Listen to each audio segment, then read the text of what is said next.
Through every single difficult thing that I've ever gone through in my life, I was able to go back to music. That internal metronome, it's always there.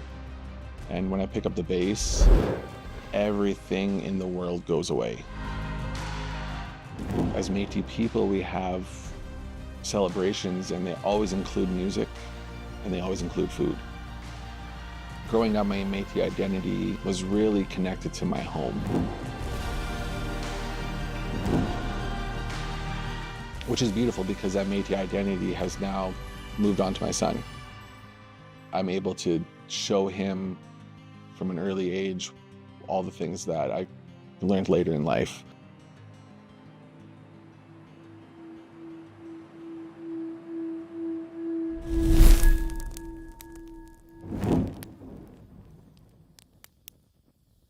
I was born in Edmonton, but raised in Buffalo Lake, Métis settlement. So when I was younger, we lived in a trailer. And then it was my mom, my dad, my sister when she was born, when she was 4, and she's 4 years younger. So yeah, we lived together in this trailer. And growing up in Buffalo Lake was so unique. You know, obviously when you're growing up in that situation, you don't realize until you leave kind of what you were living in and what that looked like. So you know, surrounded by family. Like my dad had 16 brothers and sisters that we know of, like that were confirmed. Whoa. And very huge family. Yeah, very holy. huge. Yeah. He's the youngest, so you know he was the baby of the family, and he told me stories, you know, of just how wild it was because my mushum was a trapper, and he would be gone months and months out of the year. To provide for the family, and my cookum would be at home taking care of the home fire and making sure that, you know, everything was kind of good for the kids because they both went to residential schools. We know how hard that was for development of families, development of love. Yeah. They loved in a very different way, and you know, my dad growing up, I could see that in him. You know, it wasn't until like my 30s that he said I love you for the first time. Wow. So it was a lot of building that up and think breaking those barriers down and then taking that step. So having, you know, that life in Buffalo Lake until I was about 6 or 7 was great because I was around cousins, I was around family.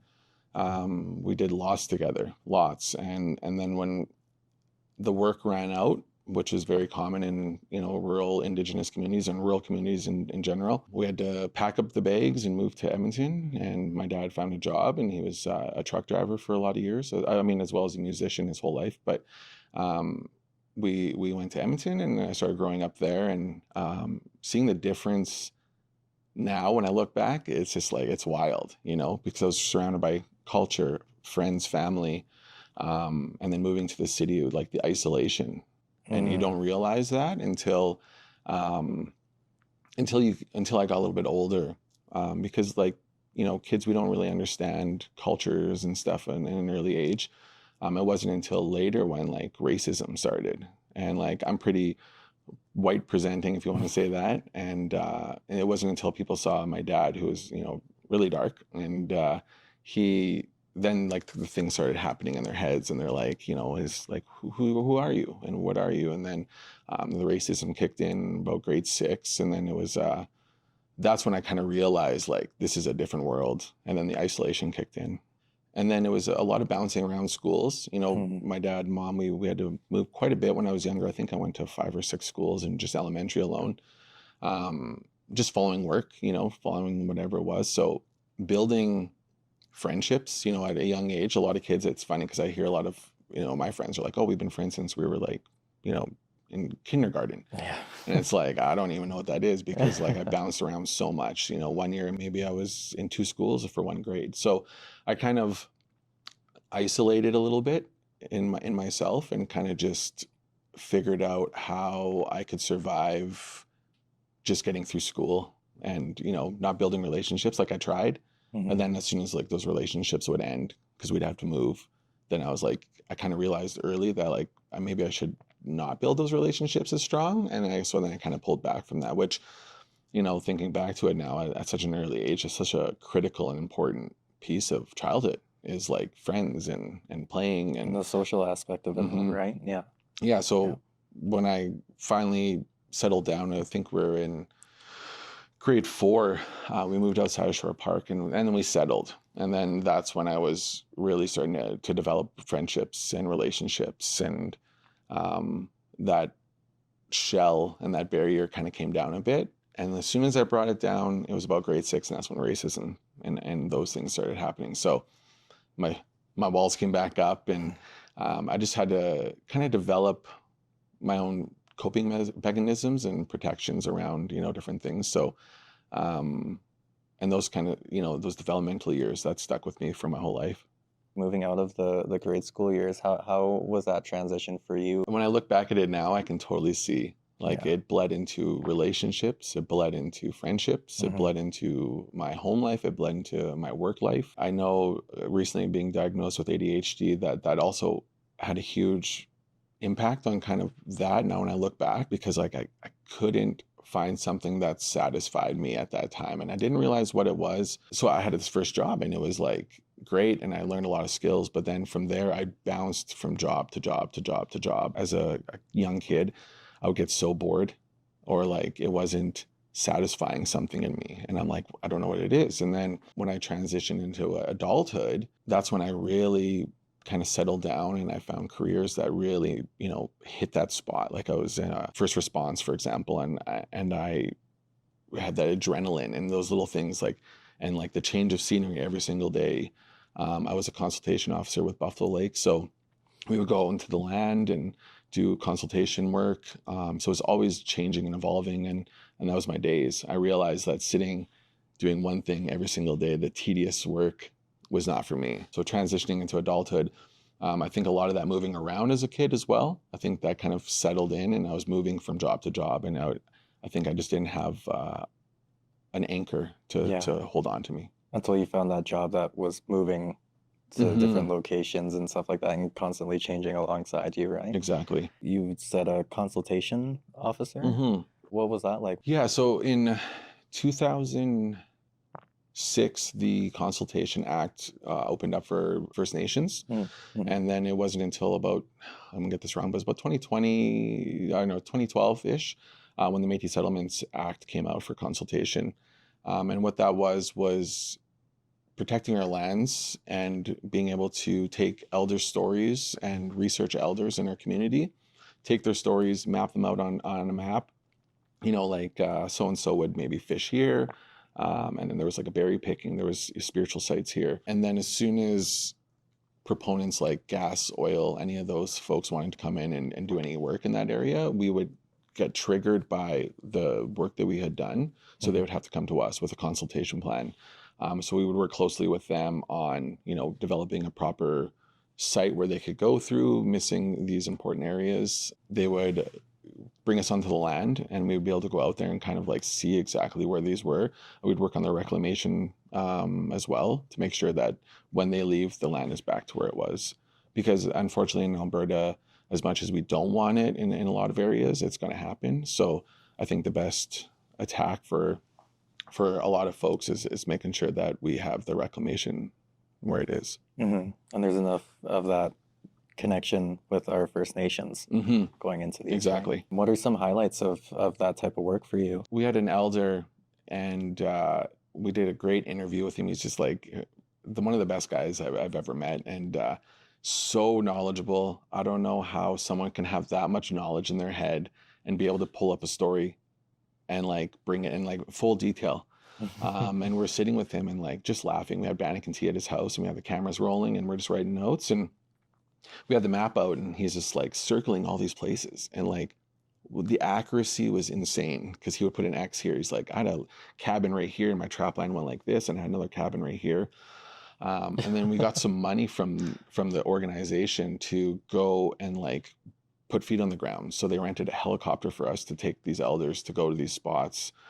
And we put the GPS, like according to the map, right into like our GPS, and landed. And like as we're landing, we could see the cabin he was talking about. I'm like, how do you know exactly where this stuff was? And he walks into the cabin, goes in, like lifts a tile, like pulls out some stuff that he like left there like 50 years ago, it felt like. A little stash drawer. Oh yeah. And and then he goes into the bush and he pulls this old sled out and he's like, oh, it's still here. And then like it was just incredible to be able to bring him back into his past. Yeah, he probably wasn't able, he hasn't been out there in probably years or something. Decades. Decades. Yeah. Wow. And like back then, you would have to drive up and then he would snowmobile all of his supplies in.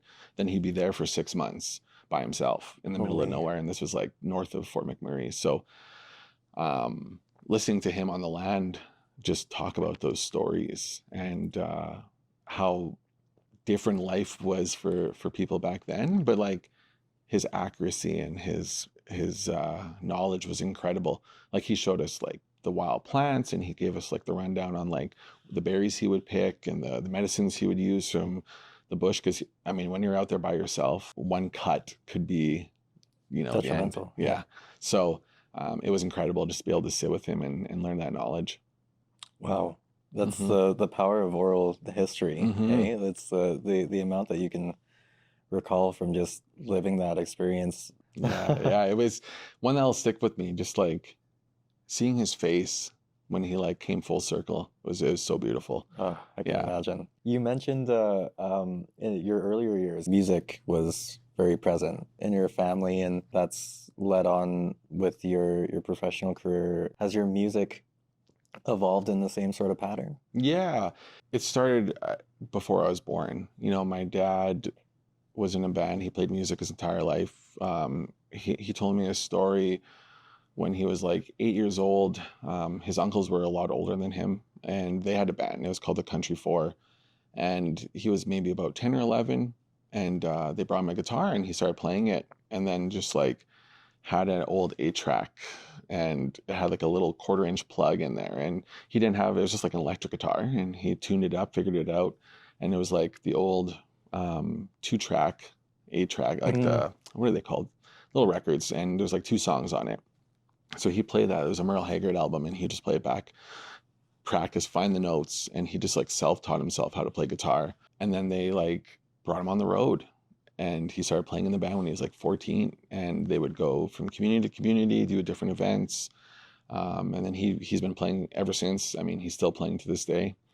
And so growing up, I saw a lot of music in the house. It was always there. My uncles would be over. As Métis people, we have celebrations, and they always include music, and they always include food.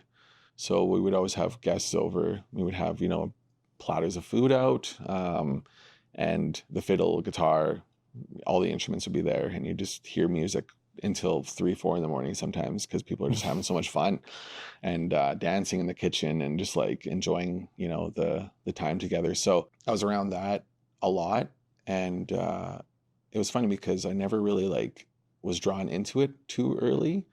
My dad bought me a drum set when I was about 8, and I played drums, and like, because he was playing country music, I was like, no, I can't, I don't want to play that. I need to rebel. Yeah, exactly. And my cousin introduced me to like Silverchair and grunge, and Nice. and then my other cousin introduced me into like metal with, you know, Iron Maiden and all the greats. So I was like, I want to play this. Like, this is fun.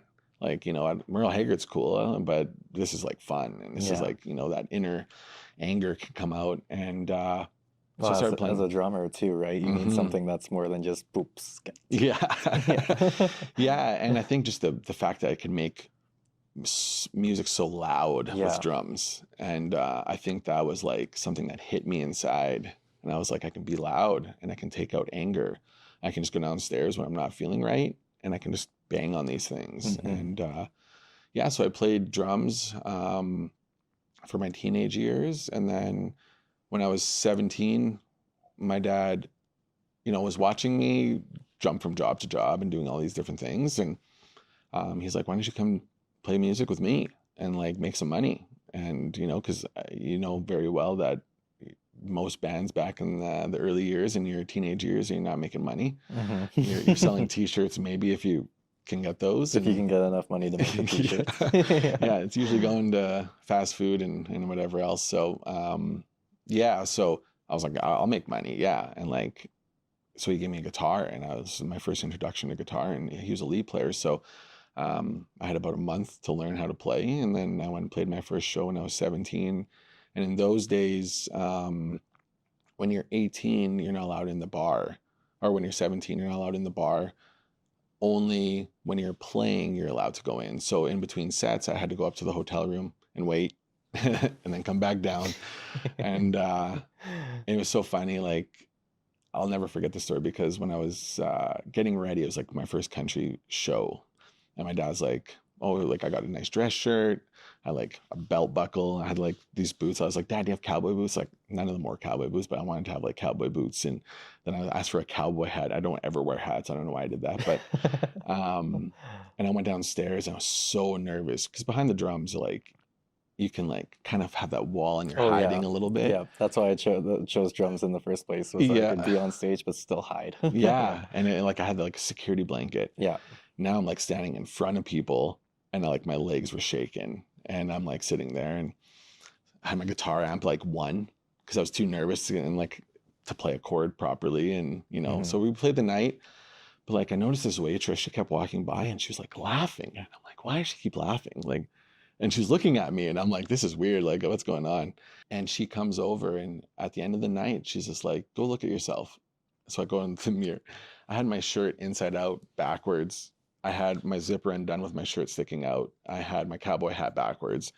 So nervous that I just like completely failed. My dad laughed so hard, and yeah, you were so focused on the boots. Yeah, so focused on the boots. Boots are shiny. Yeah, but the rest, it was not. Yeah, it was so like I laughed so hard. And, yeah, at least you were so mismatchy that it might have looked intentional. Yeah, tape sticking out. It was just it was too much. But yeah, I turned 18 and got to stay in the bar and play. And ever since, I celebrated my 20th year playing my dad's band in November.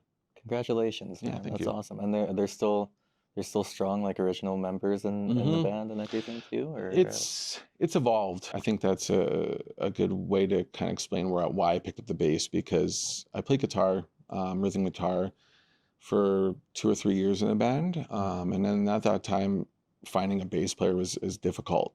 We always, people were so busy, they were very sought after. So my dad's like, hey, do you want to play bass? I'm like, oh, like I don't know how to do that. And our drummer at the time, his dad was like one of the top bass players in the country. He toured with a lot of people, and he was like a staple of Edmonton music scene. Wow. He unfortunately passed away, but he was my mentor. He invited me to his house, and he had this old bass, and he's just like, hey, pick this up. And he showed me like a few chords and taught me how to like walk it, like a whole different style of music when you're picking up bass compared to like strumming a guitar. Now you're like in a groove, and now you got to like hold everything down. I didn't realize the importance of that until I started playing it, and I'm like, whoa, this is like a whole new world. And then he was so nice that he just looked at it and he's like, you better take this bass. He's like, I'm gonna make it firewood. Yeah, so he gave me my first bass guitar, and I hit the road and played bass and fell in love with it. It's just been something that keeps me grounded all the time. The connection from the drummer to the bass player, I think, is always going to be the strongest in any band scenario. You know what I mean? Like, yeah, the rhythm section. Yeah. It's amazing. You can take music, and if you pull out the drums and you pull out the bass, it's completely different. It's completely different. Yeah. Yeah. And then you put the drums up, then you see people start moving. You put the bass up, you see people start dancing. Yeah. And it's just wild how those things can connect. I think that's the strongest connection to just your own internal heartbeat, right? It's one of the first instruments is that drum, is that keeping that rhythm, right? Yeah. Yeah, and it's in you. And that internal metronome, that internal tempo, if you want to call it that, it's always there. And it's so guiding and powerful. And when I pick up the bass, everything in the world goes away. Yeah. And it's just me and music, and I'm able to sit in it and feel it and forget about what's happening. Just want to pull things back to your own Métis identity. How has that sort of evolved over time, especially coming out of high school, moving into your music career? My Métis identity was different for me because, again, growing up in a predominantly Western city like Edmonton, where, a lot of different cultures, but I didn't feel like I fit anywhere. But back home, when we go visit, then I'm around everybody and I felt secure and anchored and at home. So growing up, my Métis identity was really connected to my home. And that's kind of where it built. I didn't understand what the identity was at that time. It wasn't until I became an adult and started traveling with my dad's band and going into different reservations and settlements and communities, being a part of, events where they had Métis jigging and Métis fiddling. Of course, I was always around it, but I just saw it as an instrument and didn't realize the connection it had to Métis identity until I saw, people with, sashes. And I was like, we didn't have one in the house. I didn't know what it was. A lot of people back home didn't really bring them out. So when I saw people wearing sashes and jigging and, wearing ribbon skirts and all these things, I had no idea. So it was sitting with community, sitting with elders, and asking those questions. Like, what is this? What is this, scarf? What is this? What is this? And they're like, oh, it's a sash. And then they explained, how it was connected to families originally, what it was used for, how important it was to Métis culture and to survival at one point, and how we honor it now just by wearing it wherever we go. Same with, like ribbon skirts and the music, these old fiddle tunes, like oral history of Indigenous people, the music's passed down through the music, through the writing of the music. So, for example, the history is passed down through the music. Yeah. So it's written, and those songs carry that history, and people continue to play them. Just like we share stories, the music shares that story as well, which is really unique to me. Hearing like a certain reel or a certain jig, and I'm like, when was this written? And they're like, no one knows because it was just passed down.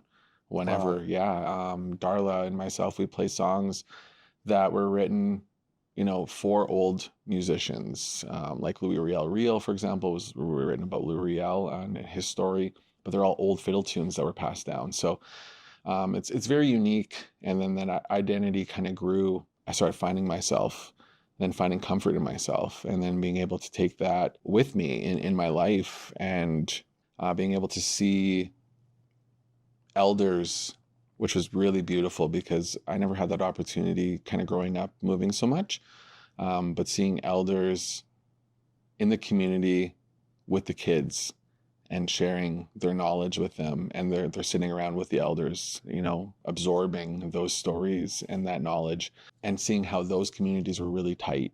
There's a few communities up north that I went to where they're fluent and the kids are running around speaking Cree, and that's it. Wow. And I'm like, wow, I didn't have connection to language. My dad, obviously with their history with residential schools, my cookum wanted them to have a better life. So she didn't really speak the language to them. They heard it growing up, but when they started going to school, it's like, you have to learn English. You have to learn this. You don't want to do that because of the fear and everything that happened with that. Yeah, you need to fit in. Mm-hmm. Yeah. And they wanted them to succeed in the best way that they could. So, my dad never spoke the language at home. It was my mom, who was European, who taught me Cree. Really? Yeah.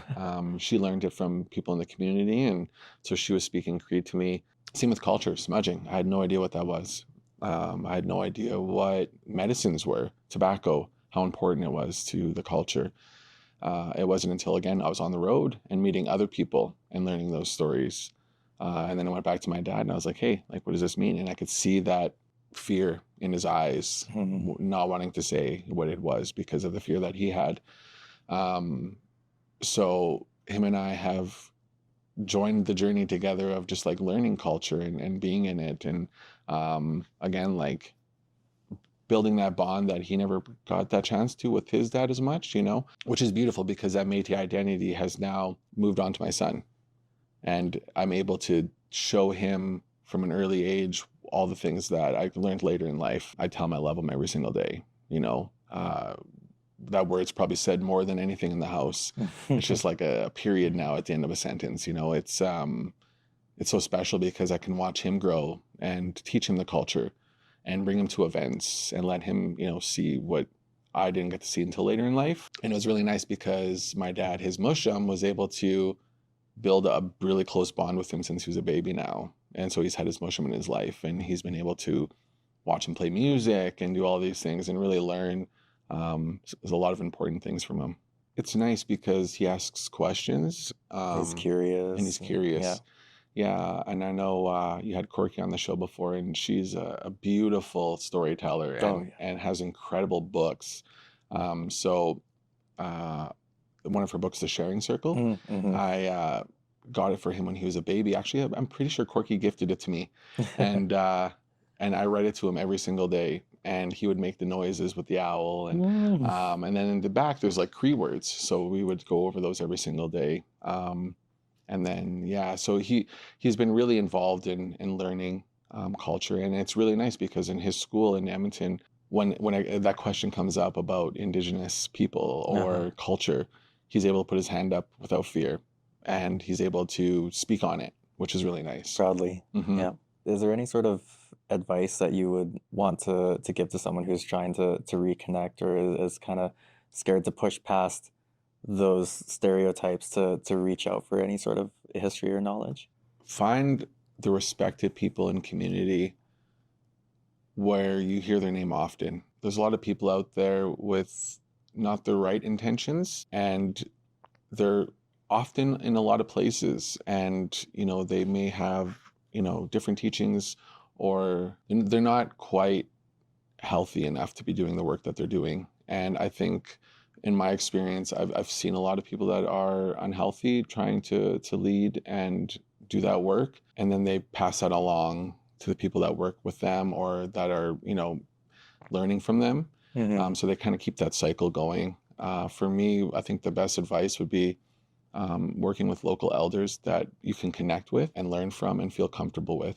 It's just like when you're told about therapists, for example, like you can go from different therapist to therapist if you don't feel comfortable with the person, or doctor. I look at elders the same way, because like you have a connection with one, you feel it, and you feel it in your heart and your soul and your mind, your body, everywhere, and you feel safe and you feel peaceful and you feel secure. Yeah. So I think my advice would be finding someone who makes you feel connected and grounded.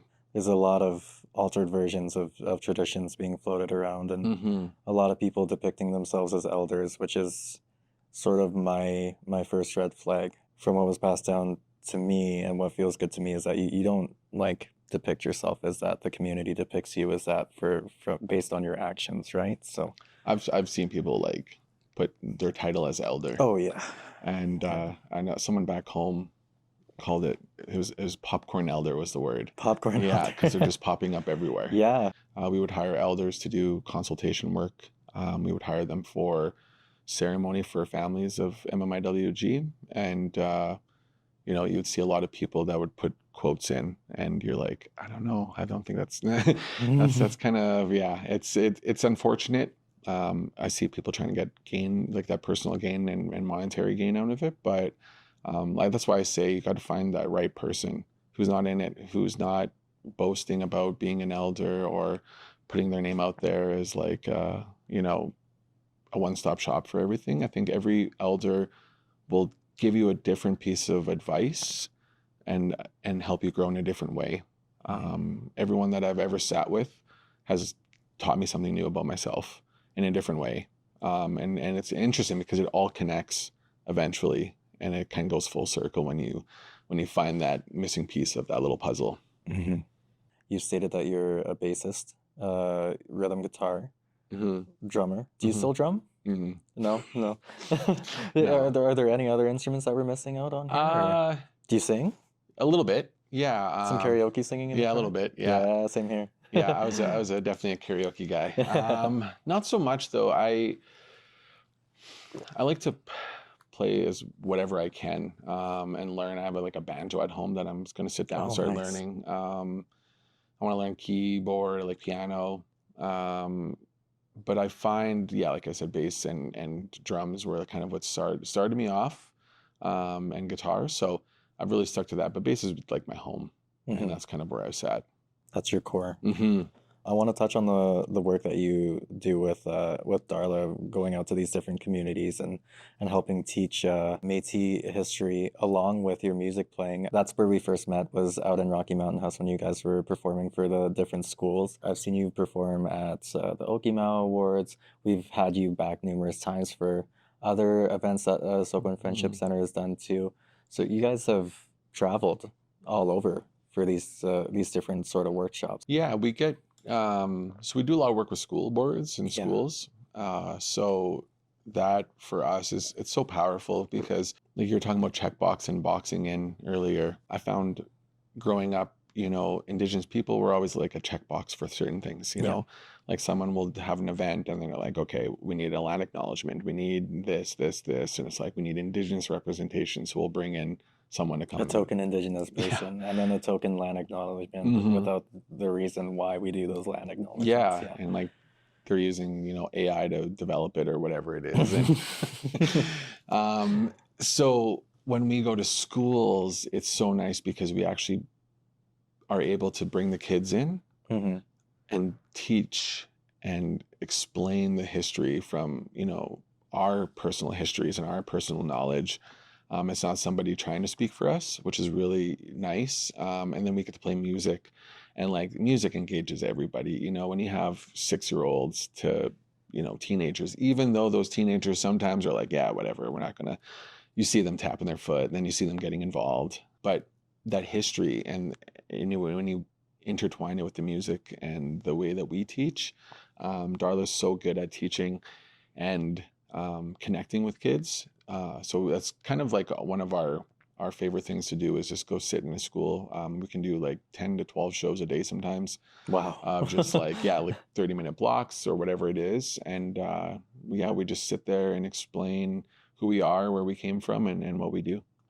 I know you're used to gigging all the time, but how are your fingers after those days? Oh, I it's don't want to wild. talk about it. Yeah, it's an acoustic guitar as well. So Yeah. like pretty heavy gauge, and like my shoulder, like I think I got arthritis in it or something now. That's surprising. Hey, it's the weird injuries that you don't expect when you're doing Yeah. that stuff. Yeah. Until you do a whole day, Yeah. and then you're like, oh, I got 3 more days of this. And then yeah, I think it's a lot. It's a lot, but it's so rewarding, seeing those kids sing along or dance along or be so engaged with the culture. Mhm. It's so powerful. Yeah, I want to touch on that actually. Are Mhm. there any memories, any sort of highlights that you can pull from right in this moment that have acted as sort of like affirmations for you going forward with those? Oh geez, where can I pull one from? There's a lot. When we're in certain schools, I can see the Indigenous kids in the audience, and seeing their hands come up when we ask certain questions like, who knows what this is, or what song is this, or who knows how to jig, and you see the one hand come up, and they finally have that moment where they feel connected to culture. And for me, when I look back, like I was saying earlier about my connection to culture and kind of where that came from and how it was kind of developed, seeing that kid put their hand up, I see myself in there, and I see them being like, this is my chance now. I feel like, I feel secure, and I feel safe, and I feel like I can put my hand up and actually be myself. And seen, yeah. And seen. Yeah. So, seeing us with like our ribbon shirts on and sashes, you see the kids, they just get so excited when they can connect with you. Yeah, I think that's probably my favorite moment when we do those. From their perspective, being able to see both you and Darla just showing up in your full form and, not shameful of it at all, like very Mhm. proud, very knowledgeable, that's got to feel crazy, right? Mhm. Like full circle. It is. Yeah. Yeah, and like the smiles on their face, and they'll come up after, and I love asking them about themselves, and just learning who they are, right? Because again, just being able to connect to culture and connect to that identity is so important. And when they have that moment, I think it's so important to nurture it. How did that find its way to doing work with the Okimaw?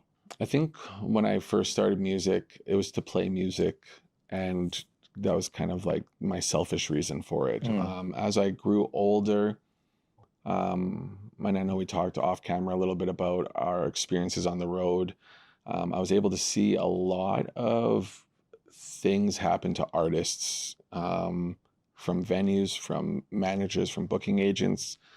And I saw a lot of predatory things that happen with, like, using artists for their image or for their voice, and then pulling every penny out of them until they hate doing music and then they quit. And it's terrible experiences. So that led me to finally taking the leap, because I was thinking about it for a long time, to start my own company for Cadence Entertainment, and start representing Indigenous artists. And I think being able to take what I've learned through all of this experience, put it into my company, has really helped me branch out into those other things like the Okimaw Awards, where I can bring my knowledge, my lived history, my past into, the Okimaw Awards, for example, where we're working with Indigenous men to help, bring their stories and their lives to the forefront. And I actually had no idea that you work pretty heavily with the board of the Okimaw. Are you still a board member yourself? Yeah, we started that. So Janice and myself and a few others way back in like 2018. It was kind of just like Janice and I worked together with the Family Information Liaison Unit, which is the provincial government. We dealt with families with missing and murdered Indigenous women and girls. So we met there, and we moved into kind of this discussion one day about, honoring Indigenous men, because we were working so closely with women and girls, and our mandate at that time didn't involve men and boys. So she had this idea that she had worked with a couple people in the past to bring this idea forth, and it was kind of just sitting there, and we were talking one day at lunch. We're like, let's just do it. Let's just meet up. So we met up at an internet cafe when they existed, and started putting out some ideas and writing things down. And then we took the leap. I think that's the big key, is putting that first step and actually doing it. We got a hold of the city of Edmonton. They helped sponsor the venue at City Hall, and they've been our sponsor ever since. So we've been having all of our events there. And yeah, we got a board of directors together. We developed our society. So it's been a wild ride. The last year, though, just with family and different things that are happening in my life, I kind of took some time back. But this year we're moving into I think it's our 4th year now. It's really exciting. Yeah, so we have the award called the Shane Alberta Award, and it's honoring Indigenous music and men in Indigenous music. So, being able to be a part of something like that, where we have a space for men to be able to be uplifted and to be seen and recognized and heard in a healthy way. When Janice and I started talking, we looked at every aspect of life, including the houseless population. There's leaders in the streets, there's leaders in those communities. They help people as much as they can with what they have and what they can do, and giving them a voice and a place to be able to feel like a leader and honor them in that space. So I think with the Okimaw Awards, we were able to really uplift a lot of people, no matter where you came from. And I think my history and my music and everything that I've done, I've been able to bring that into the Okimaw Awards, and kind of, sit on the board with such incredible people, and put all of our skills together into that organization. There's a huge gap in programs and forms of recognition when it comes to our men in these different communities, right? Especially out in rural communities. There's like nothing for them. Are there any moments that you can pull from the last 3-4 years of doing these awards that have really like told you that this is where you're supposed to be right now? This is exactly what the communities need. Yeah, so many. There's so many. Seeing an Indigenous man accept an award for something that they've been working towards, and then seeing them get emotional and seeing them finally be heard, I think is probably the most powerful thing that I can see happening. Like when I'm there, I get emotional every single time. They come up and they start talking about themselves, which is so hard to do when you don't know, when you've been pulled away from identity, when you've been pulled away from your culture, from your community, and then you have to try and talk about yourself and explain yourself a little bit. And when they get up there and they talk about themselves with pride and with their chin up, and they feel heard finally, I think that is so powerful. And then you look into the audience and you see the matriarchs, you see the mothers and the sisters and the elders sitting there clapping and smiling and watching them. I think that, to me, is probably the most powerful thing, because an elder I was talking to once, and kind of what made me go into the Okimaw Awards and into this organization and really like want to do this work, was she was talking about the circle and how important that was, and how the outside of the circle is often the men, the warriors who are protecting the community, protecting, the children and the elders and the women. And then inside that circle is the women, and they're tending to the home fires, and they're creating peace and help, within the communities, as well as, protecting the men and honoring them and helping them. And then inside those circles, those two protective barriers are the elders and the children, because they share those stories together and they keep that knowledge going throughout. So what we often see with, addiction and violence and different things in communities with men is that circle breaks, and then the issues bleed into the other pieces. It bleeds into the women, it bleeds into the elders and the children. So when we see these men healing from the trauma and healing from their pasts, and like we have the Walking Warrior Award, which is honoring men who have came from trauma and have changed their lives to be able to be who they are today. I think I see that circle healing, and it's beautiful, because it may be just like a lot of people are like, oh, it's an award show, but I think the deep meaning of it is we're helping men heal, and we're helping communities heal by that. And we're helping, the kids and the elders heal as well. And then the kids get inspired by these men in the community.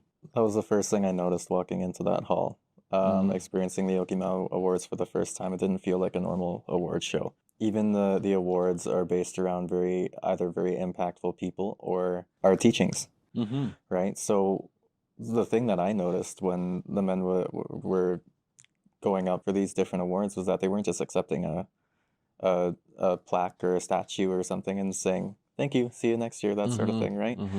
You could feel the full weight of what that award meant, of what that teaching meant that's around that award. And every person that would go up there to accept one, you could see them glowing a little bit extra. And especially when they stepped off, they weren't just stepping off with an award, they were stepping off with that teaching, so that they can take it back to their community. Like the Okimaw Awards felt like a gathering fire for Alberta. You had communities from all of the treaties that are connected into Alberta show up to this one thing to commemorate all of the role models and the people the men that are healing that circle in their own communities, right? It was so powerful seeing all of our different treaties come together for something. Yeah. For once. Exactly. Yeah. And, we work hard to ensure that we invite everybody. The nominations are open to everyone in Alberta. And we've also had one of our board members move the awards to Saskatchewan just recently. So, we're starting to which is not something we thought about ever doing, but it's starting to expand naturally, which is beautiful, because people see the idea, people see the power that it can create, and then they're, just like wildfire, it just starts spreading. So it's beautiful to see that. And like you said, like having everybody, no matter what differences we have in culture or treaty areas or whatever you want to say, get together and be in one space together and honor each other, I think is it's so powerful to see, because when we do our grand entry, for example, we have everyone there, and we're all walking together, and the smiles on their face is just incredible. Libraries have always been more than just shelves for books. They've been keepers of stories, of knowledge, and of community memory. That's why we are so excited to be able to partner with the Red Deer Public Library to to help amplify and preserve our Indigenous voices through the Voices of Resilience podcast. Did you know that RDPL memberships are free to all of City of Red Deer residents? I didn't. Your library card connects you to thousands of books, movies, magazines, language tools, games, and so much more. Plus, 24/7 access to a digital library that you can access from anywhere.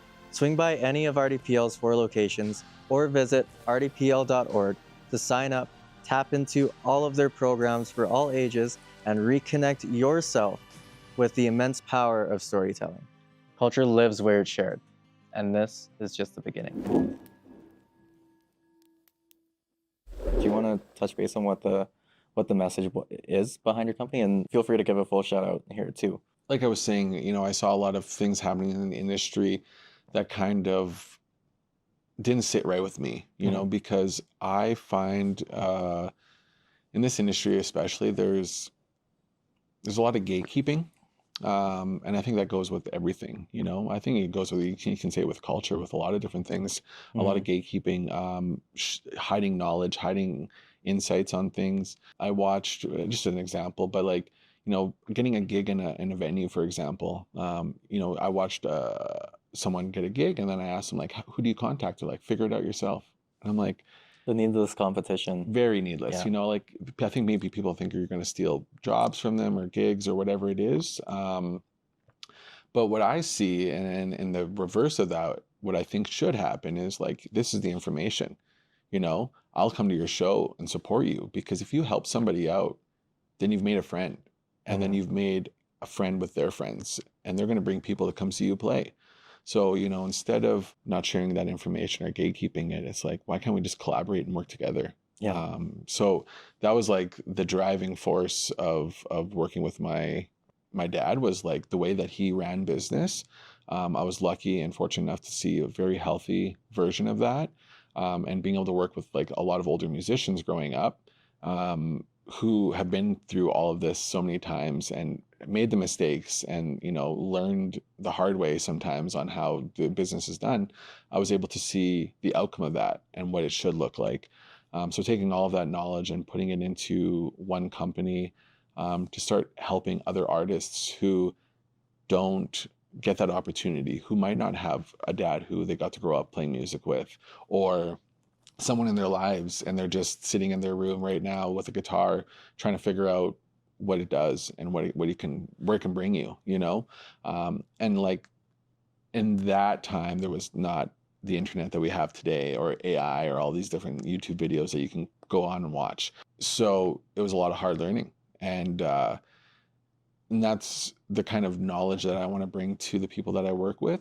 So when I developed my company, I'm actually celebrating my official 3rd year going into it now. 2nd year officially, but going into my 3rd year now, as of 2 days ago, I think. So just realized what day it was. Yeah, so it's been incredible. I kind of took the leap. It was something that I always wanted to do, because I was so tired of seeing what was happening. And then I just did it. And it's wild what happens when you just take that step over the edge and just put your time and effort into it and make it happen. I'm fortunate enough to be able to work with incredible people. I manage 2 artists right now, which is Darla Daniels and James Desjardins. He's going to be mad at me for saying that wrong. And and it's been really, really incredible. Darla is very involved in the Métis culture and her roots, and her songwriting is very about our home, which is great because she's my cousin. So we have that shared connection. Whereas James is he's Dene from northern Saskatchewan, so his music's very like more alternative country, but his stories are so different in his music, which is great, because I get to see both sides and kind of work with them and develop their careers. Yeah, so when I developed the company, my biggest thing was being able to prevent that gatekeeping. Like, I have people message me all the time asking questions, and I will give you all the information that you need and help you every step of the way and not ask for anything in return, because I think it's important to give that healthy advice that was given to me for free. Being able to share what was taught to me and give that to somebody else. And watch them succeed and grow, because again, those people become part of your network. They become part of your journey. And in the future, you might need these people to help you out, or they might have something that you can collaborate with and work on together. I think, yeah, so I think being able to build the company the way I have. Another thing that I've done was remove a lot of barriers for cost, because again, there's a lot of things that people charge for that I've seen that shouldn't be charged for. And a lot of pay scales that are, I think, wrong. Like it seems like, you know, it was funny watching my dad. He would get the money at the end of a gig, and he would like split it into four. There's four of us, and then he put the same amount of money into another pile for the agent. And I'm like, okay, well, like, you know, it seems a little off that we're doing all the work, and then there's an extra pay here for somebody who's, you know, I mean, doing the work, but not as much, you know. Mm-hmm. But I see a lot of artists who are taken advantage of, and they're paying an agent, and they're paying this person, they're paying this person, and they have to pay their entire paycheck, and then they walk home with, you know, $3. And Yeah. I've seen somebody actually have that happen to them. So I don't think that's fair, especially to an artist who's starting out and trying to develop who they are. I think you should grow with that artist. You should grow them and help them and get to a place, and then build from there and build their career, and then grow with their career and whatever that looks like. Yeah, I don't think you should have to have a paycheck off of them right away. Yeah, and that feeds into the competitive mindset as well, right? Mm-hmm. And I think we've come to the understanding that the self-made entrepreneur idea that we've been sold for so many years, and have idolized these, you know, these crazy billionaires for being self-made. That was never a thing in the first place. Mm-hmm. And it's right back to our traditional teachings as well. Like, it takes a community. It's Mm-hmm. as cheesy as that sounds. It takes a community to do anything. Mm-hmm. So if you're closing off that knowledge for your own gain, it's only hurting you in the long run. And that's Yeah. what I'm trying to do, is build a community. Mhm. A lot of the work that I do involves other people that aren't involved in my company. Like on my website, there's a spot there for partners. And what I'm doing is I'm bringing on people who have small businesses or large businesses who can offer, you know, a discount to the community, but also just help promote and help build that community up. There's a lot of things that I'm working on in the background, from a mentor program to health and mindfulness and different things like that, that I think artists and road musicians and everybody could really benefit from. Because Usually put on the back burner with saying yes to too many nutrition, things. Yeah. mental health. You know, you're on the road sometimes touring for weeks. You're living out of a suitcase. You're living out of a hotel room. You're not eating well. You're up late. You're up early. And where do you find that time to ground yourself? Where do you find that time to eat right? Where do you find that time to go for a walk and, you know, get out of the craziness that can be? So a lot of the work that I'm working on right now is developing programs for that specifically, is to you know, bring in a nutritionist who wants to develop a plan for meals for a tour. Wow. And how to, you know, store it, take it, whatever it is. If you're flying, like where to go. Mental health. You know, I have someone who I'm going to be working with, who she's a musician herself. She's an artist, but she's also a registered psychologist. So being able to tie into her, if you're on the road and you're like, I need something to talk to somebody, you know, or I need to get this off my mind, or I need you know, advice on this. Well, who better than someone who's in the industry that you can talk to? So just, and then making it affordable or free for people who are in the community. They don't even have to be involved in the company or an artist or anything like that. Just, I want to get that out there for people, because again, breaking down barriers for people. If you don't know, and we talked a little bit about it earlier about the elders, you know, if you have people who are giving the wrong information out, or if they're gatekeeping the information, or they're unhealthy, and you're learning from them, then you're going to pick up those habits. So I think, you know, just having that open access to a healthier way of music. Wow, that is absolutely needed. I think owning any business is hard as hell work. I wouldn't recommend anyone to start their own business, honestly. Cheers to that. But there were no resources. There was no manual of how to be in a band or how to be a musician, right? So, No. And you learn it from your surroundings. Trial and error. Yeah. A lot of the time. Mm-hmm. Yeah. And again, if you pick up unhealthy habits, which I'm totally guilty of, you know, growing up and being on the road, like you get into unhealthy habits, and, you know, being able to help somebody not go down those roads, you know, being able to also teach them like what music is, and being able to let them focus on their craft and developing that craft, and then doing all the legwork for them. I think that's the most rewarding thing for me when I'm working with an artist, is like take the hard stuff away from them and just let them focus on art, let them focus on creating, let them focus on, you know, writing a song, and putting it out, and then, you know, doing the hard, the boring paperwork and everything else that comes along with it, right? Because I think that's what it is. Like any artist today who is independent has so much work. You're not just the artist. You're a social media manager. 90% of your work is social media, developing reels, creating content. I mean, I watch Darla, and I don't know how she does it. I don't know how she does it. I'm jealous. Yeah. Like, how do you have the energy? Yeah, she was just in Mexico, and she's just like, hey, look at this. I made 6 videos on my flight. And I'm like, you're supposed to be relaxing. You're supposed to be out there, like, which is like, and she sends them, and they're just incredible. And I'm like, wow. So, you know, some people have the skills, which, you know, with her, like, I don't have to worry about social media. Whereas someone else might not have those skills, and then I can help, you know, develop them and get them into that different mindset, because it is a different mindset now in music. You know, back in my dad's era, we talk about it all the time. It's like, you put posters out, you maybe put a radio ad out if you can afford it, and it's a lot more boots on the ground and word of mouth. Yeah, and then people would show up, and there'd be lineups around, you know, the venue and around the hall. And nowadays it's like, why do we want to go see live music? What's the point? I can go on YouTube and see all the, you know. I have Spotify. I have all the music I could imagine. Yeah, it's all here, and I don't have to pay for it. Yeah. So, yeah, I think just developing an independent artist to be a one-stop shop for themselves, you know, be able to guide them and help them in that path, but not take it over. Yeah.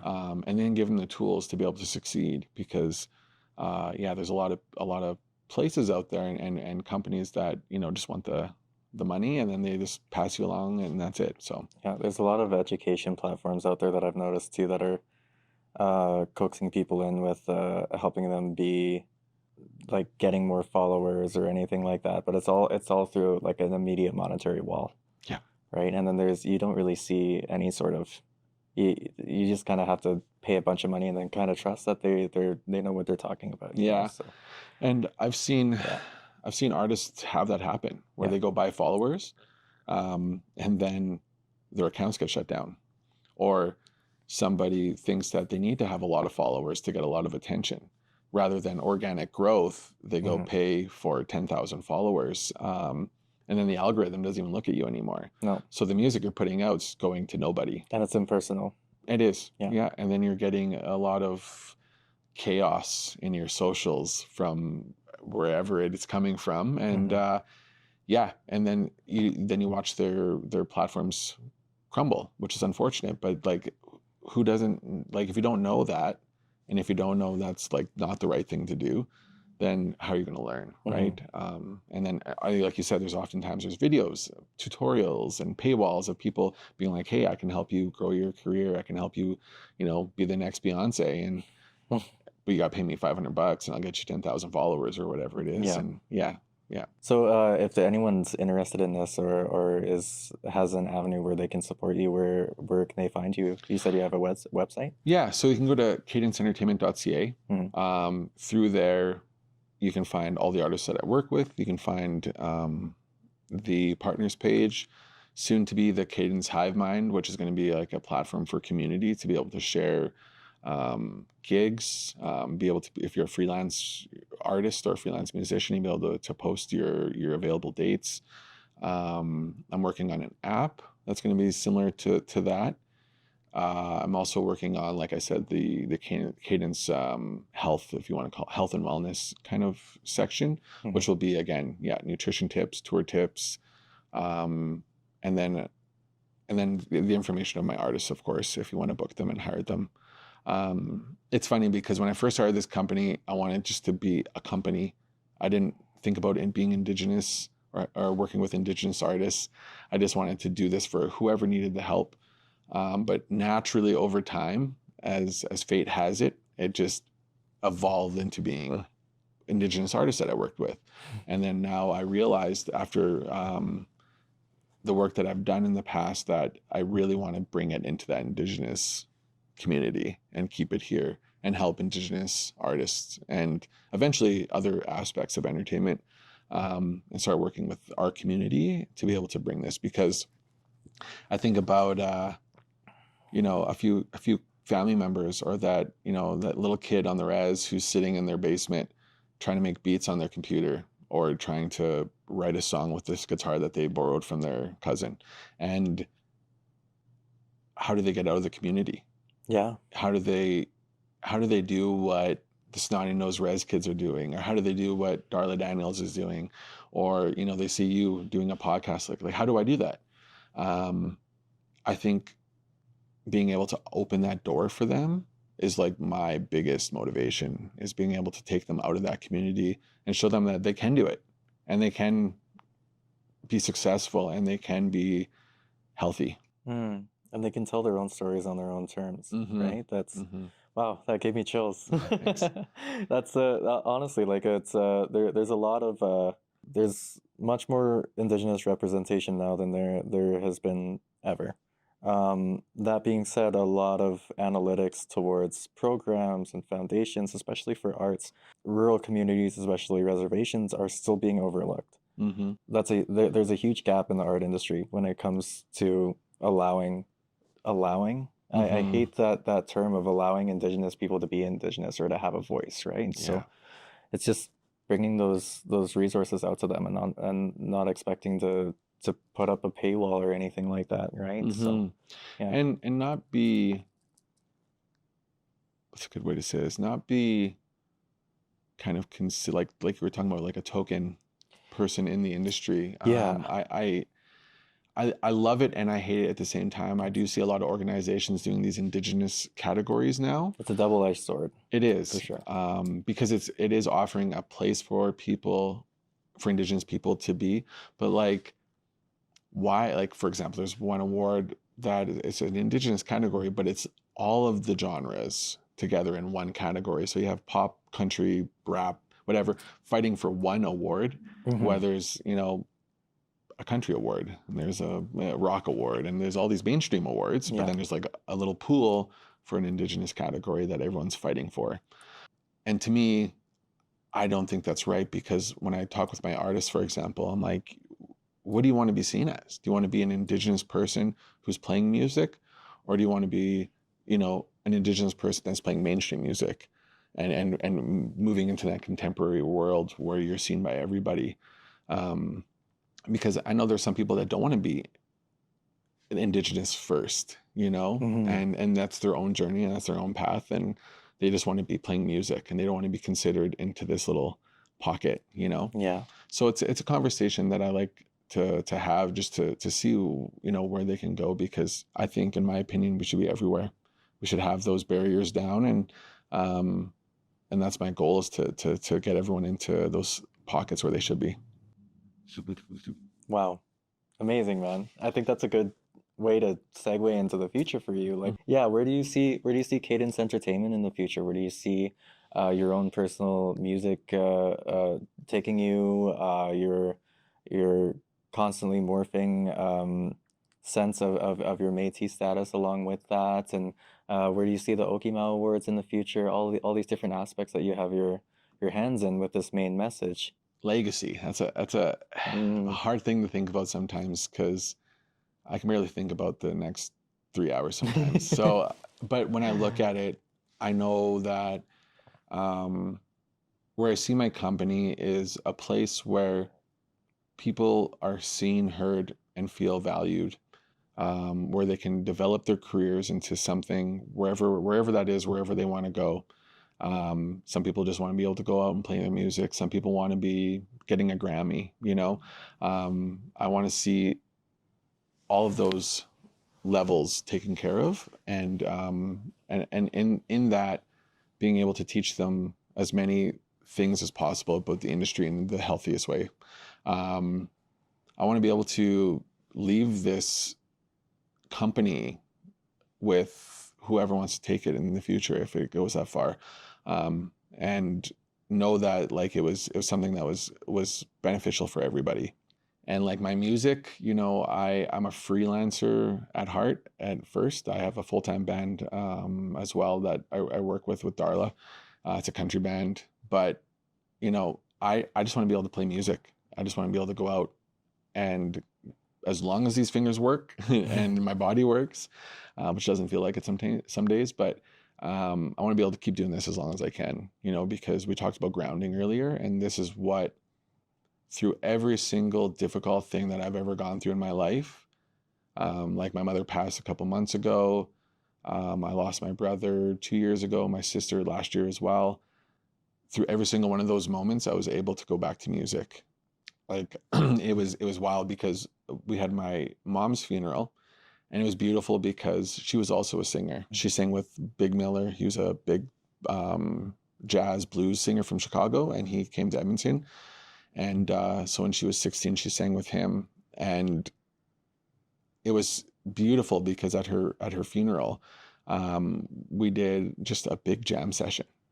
So all of the musicians and friends and my band, they all showed up, and we just played music all day for 2 days. And then, you know, that's what she would have wanted, and it was like the most beautiful send-off ever. So being able to honor all of that through my music and be able to keep that going. And then, of course, nurture my son into whatever he wants to do. Yeah, but for the company, definitely just being able to keep that spirit going. I see the community that you've already built, and the potentials of how that community can become bigger and more impactful. And I'm so excited for you, man. I know you've said that music has always been your main grounding tool, but we've also talked about the struggles that have come with being in the music industry for so long as well. Is there anything that has helped you in those moments of uncertainty with your music career, you know, with your business, with your personal life, that has helped you just in those moments, that's helped you push yourself forward? I think, and it's something I never thought would be the most grounding thing, is home. My personal space at home with my son, with my partner. I think about that. I think about coming home and being able to give him a big hug, to be able to listen to his day and then watch him grow. Like, he plays hockey. He loves singing. He loves being able to be a part of everything, you know? And so taking that, and then my partner, she's incredible. She's like the most special person I think that I've ever had in my life. I never knew what peace was until I met her. And then I never knew what peace, you know, I lived a pretty chaotic life at home, you know, out in the world. And to go home and be like, this is peace. This is, you know, you can take your armor off and you can leave it at the door, and you can be silly. You can laugh, you can dance in the kitchen. You can just be yourself in your own space. You know, she stuck by me through so much, and she showed up. And that's another thing too, is I think Indigenous people, like, you know, we often see that in our communities, you know, when people come through, like organizations or something, they just come but they don't stick around, and then they don't build trust, and they don't, you know, you lose a lot of that. So with her, she's shown me so much. She's shown me trust. She's shown me love, and she's shown up. So when I think about grounding, I think about home and peace. I think that's the most important, especially how crazy and chaotic life can be. Oh yeah. Especially as a traveling musician. Yeah. It's funny you talk to people about the different experiences on the road, people that have never experienced that sort of thing, and there's always the conversation of oh, you've lived such an eventful life. It's got to be crazy and exciting, and it always just comes back to wanting that peace at the end of the day, right? And no matter how crazy of a life you've lived, no matter where you've traveled in the world, what you do for work, it always comes back to that home fire. Yeah. And the worst could happen, right? As long as that home fire is still stoked and it's still safe and it still holds like a brave space for you to just be yourself and experience everything that you're feeling, then you can take on the rest of the world, right? Exactly. And when you don't have a safe home fire, then you're in that chaos. Then you're constantly in that chaos. Yeah. And then you're getting sick. You're getting, disease. You're getting stress. You can't focus, and it affects you in every way. And we don't think about it often. And it's crazy now that I have it and I see it, and I'm able to just let my body just chill. Yeah. And it's like, it's changed me in so many ways. Because I would have never said this answer, even a couple of years ago, I would have said my son. And, but now it's like, now I got this and I got a home, and it's incredible. For anyone who is listening in and has resonated with either your story, what you're doing in the community, or even with the struggles that you've gone through in your life, what would you like? Is there any words of wisdom that you would like to share with someone who's maybe struggling with their own identity or struggling to reconnect, or just to find, what their purpose is in this portion of their life? Go out there and find it. Go out there, be uncomfortable. Put yourself in uncomfortable positions, because that's growth. That means you're growing. That means that you're learning. For example, today, it's coming here, I felt the nerves. And I'm like, but then I thought about it. It's like, this is outside of my box, but I'm going to have a conversation with a really good friend. And why is it so scary? Because it's something that I'm not used to. Yeah, of course, but I'm growing and I'm doing something that I would never do before. So, I hate presentations. But at my job, I have to do them sometimes. And it's like, I go and do it. And then it's like, okay, you know what? I did it. I wasn't as bad as, and I didn't die.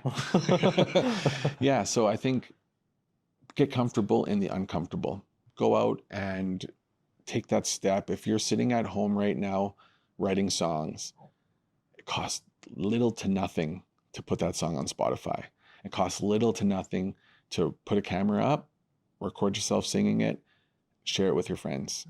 Get some feedback. It's scary. I couldn't imagine. I'm not an artist. I could not imagine writing a song and putting it out into the world. It is wild that people do that. It's like a part of your soul that you're sharing with somebody. And then it's like, now everyone can hear it and everyone has that inside scoop to who you are. But do it, because you're going to grow from it. You're going to find out maybe who you are a little bit better. You're going to see, some positives and some negatives in anything that we do, which is totally fine. But just do it and get it out there. Go out and try jigging. Go take a jigging lesson. Go get a cooking lesson. Do whatever it is that makes you happy, and start by making your home peaceful.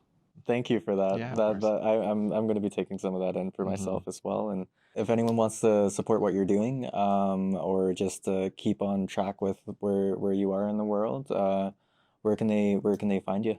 Yeah, I'm on social media at Mat Patenaude. You can go to my website again, cadenceentertainment.ca. I have my personal information on there as well, so you can find my socials. You can find all my artists on there. So I give them a follow, give them a like, stream their music. It's all free to do that, and it helps so much. So yeah, I think it's just important to promote them first and get them out there, because it's a wild world and we need all the help we can get. Thank you again, man. I love what you're doing in the community, and I can't wait to see what the future has in hold for you. And yeah, thanks so much for having me. Hey.